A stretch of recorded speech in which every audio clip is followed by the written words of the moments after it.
portas.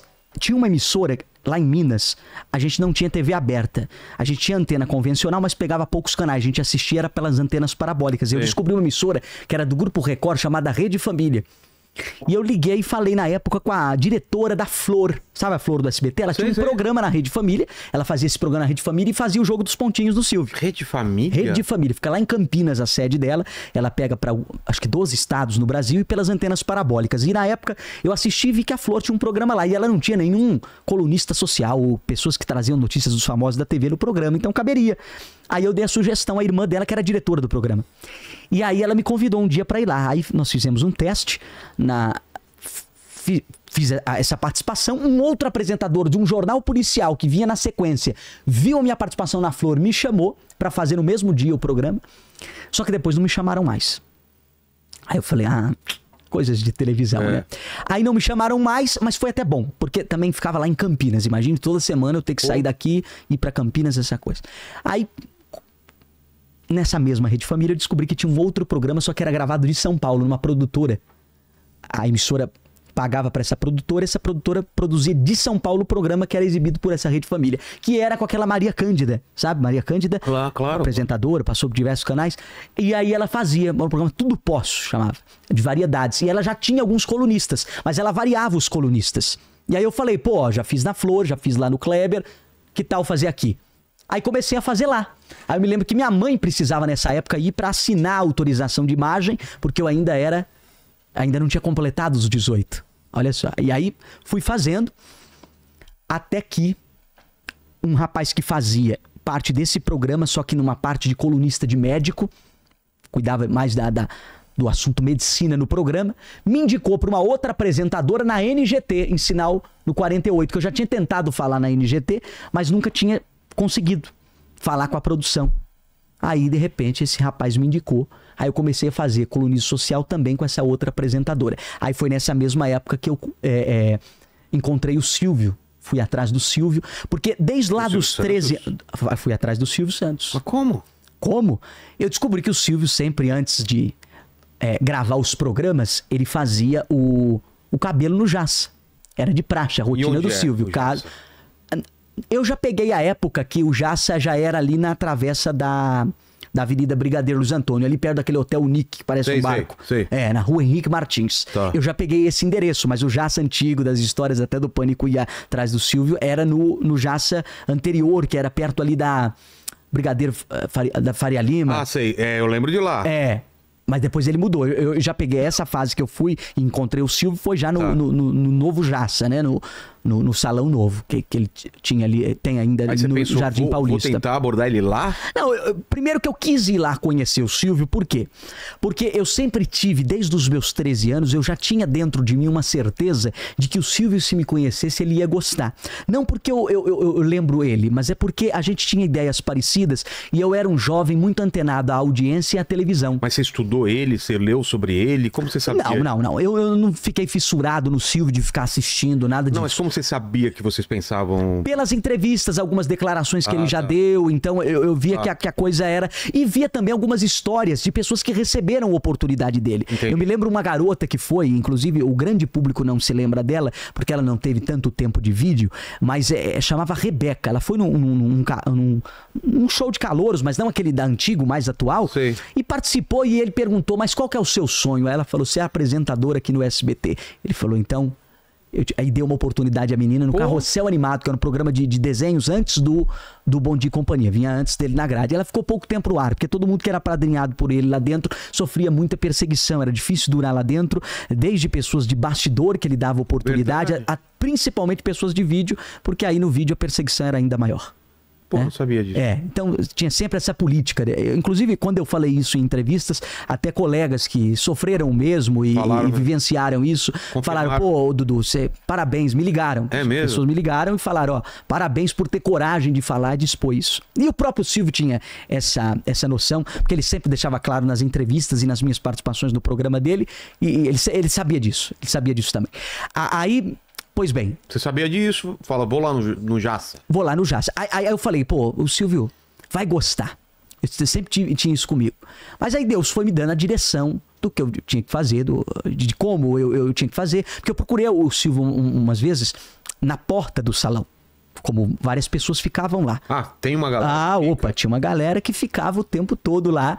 Pedindo dinheiro, pedindo ajuda. Dinheiro eu nunca vi. Mas assim, a pedir uma oportunidade, ou dava ideias a ele, ou tirar foto, gravar vídeo, autógrafo, essas coisas. Então sempre tinha esse pessoal lá. Como eu já vi muitas pessoas pedindo oportunidade pro Silvio, nem todas conseguiam a oportunidade. Então, porque o Silvio te traduz em poucos segundos. Você falando de ler, faz uma leitura de uma leitura rápida da pessoa. Eu me lembro de um garoto que entregou pra ele uma carta, pra ele lá em Orlando, na caixa de correspondência dele. Ele pegou a carta, ligou a São Paulo, pediu pro garoto conhecer as instalações do SBT. Quando colocaram o garoto frente a frente com o Silvio, mas o que você quer? Era a chance do garoto falar o que ele queria e podia. O que ele fez? Ficou travado. Aí o Silvio, é foto que você quer? Vamos lá, aí, muito bem, até logo, tchau, foi embora. Então, rápido. Aí, de repente, eu me lembro que na primeira conversa que eu tive com ele do lado de fora do salão, ele chegou a me dar um autógrafo, escreveu assim: ao futuro colega de TV, um abraço de Silvio Santos. Mas isso, ao futuro colega de TV, ele sempre colocava os caras que falavam pra ele que eram da televisão, ou que tinham um sonho de estar na televisão, algo do tipo, ele sempre escrevia isso.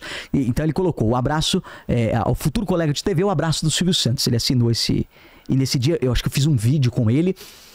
Aí ele falou: Dudu Camargo vai ser show ainda. Eu me lembro que ele falou isso nessa primeira conversa do lado de fora. E nesse dia, eu dei pra ele um par de abotoaduras. Quando eu vi, ele usou essa abotoadura no programa.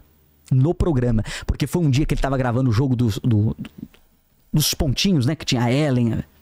Aí ele descobriu que tinha aqueles bonecos Minions, sabe? Que fazem em 3D a miniatura da pessoa. E ele mandou fazer de cada um lá do jogo dos pontinhos e foi mostrando.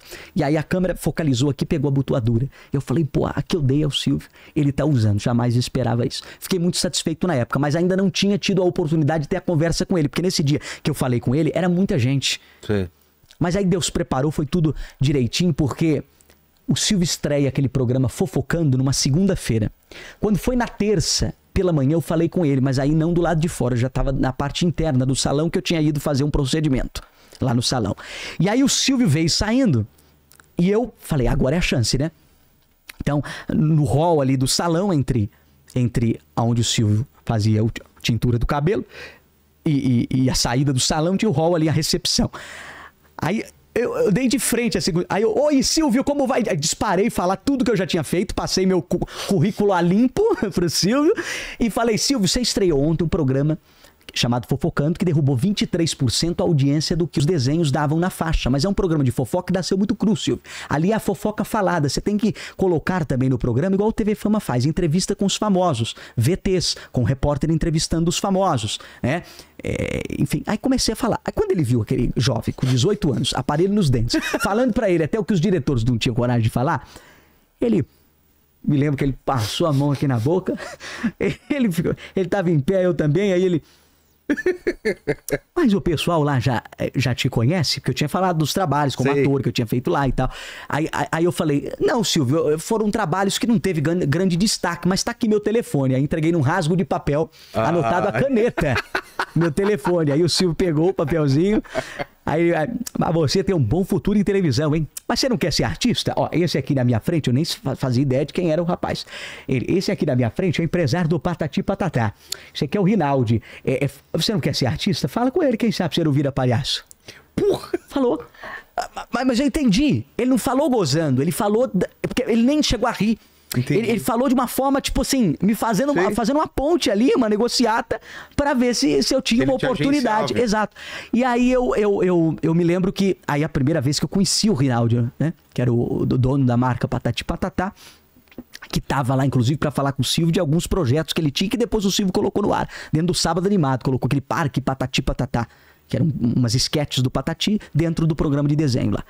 Aí, de repente, o Silvio falou, você tem um bom futuro de televisão. E se ele repetiu umas 3 vezes. Eu falei, pô, zerei minha vida aqui. O maior reconheceu um talento. Legal, precisava nem mais adiante.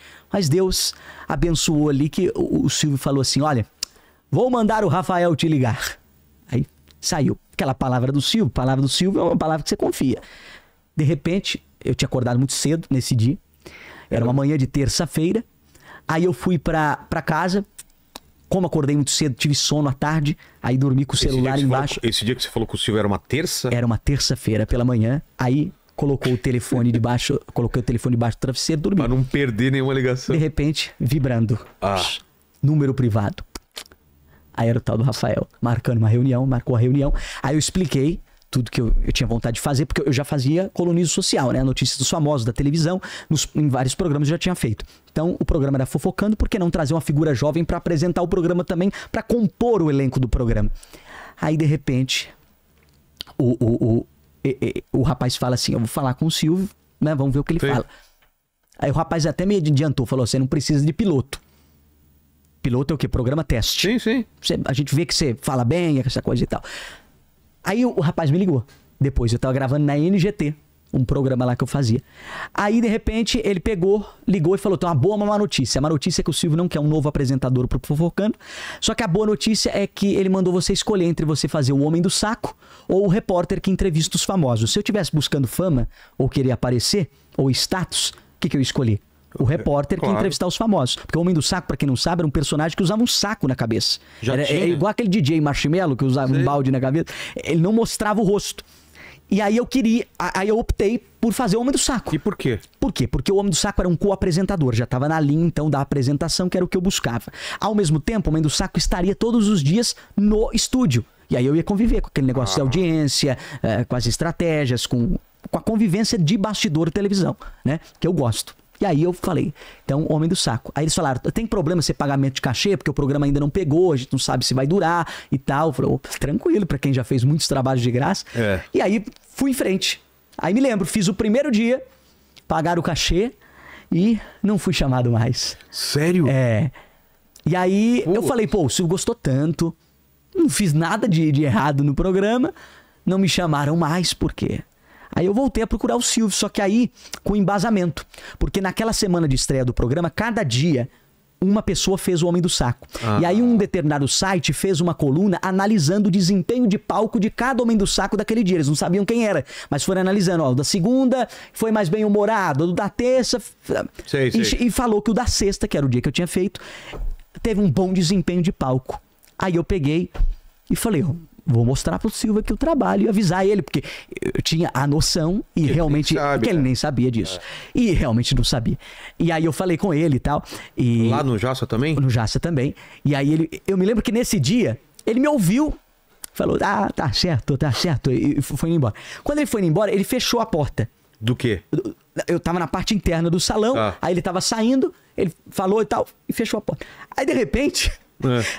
A primeira porta do salão, que é uma porta que ela vem assim e se encontra. Então, fechou.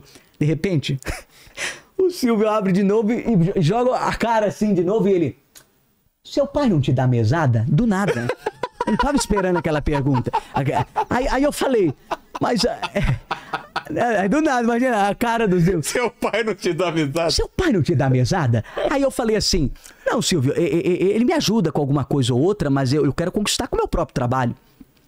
Aí ele falou, tá certo, sorrindo e tal. Foi embora. Aí, assim? Aí à tarde me ligaram. Cara. Pra me chamar novamente pra fazer o Homem do Saco. Aí fizeram o primeiro contrato comigo. Aí o contrato foi contrato de ator. Olha só, ator / apresentador. Era de ator porque eu já tinha o DRT. Sei. Como ator, e aí eles me contrataram como ator, porque o Homem do Saco nada mais era também do que um personagem e tal. Então aí fez o primeiro contrato de ator, com piso salarial ainda na época. E aí fui fazendo.